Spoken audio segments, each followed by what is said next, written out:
Welcome back to another Maintenance Monday. We wanted to go over a little bit of fall and winter preparation and what to do, what not to do. As we get to the colder temperatures, when we're going to actually have water freezing, we want to make sure that we've disconnected our hose from the sillcock. If you leave that hose hooked up there during the winter time and it freezes, it breaks the inside of that sillcock, and then in the springtime you open up that sillcock and you get a flooded basement. Hoses off sillcock, please. Another thing, when we are planting, when some people are still planting this time of year, tulips, things like that, we don't really want to plant right around the air conditioning unit. We don't want to get the outside of the unit clogged up with pollen or anything like that. So, you know, just your regular rock bed or your grass underneath, that's all you really want to do around your air conditioning unit.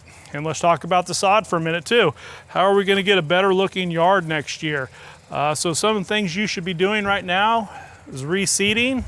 You can aerate, give your lawn more oxygen, get inside and help with maintaining a good soil base for your sod, and then going ahead and reseeding.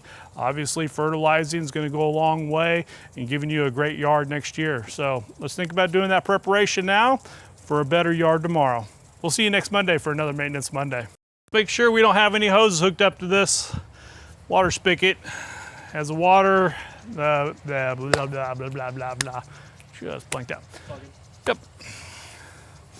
Welcome back to another Maintenance Monday.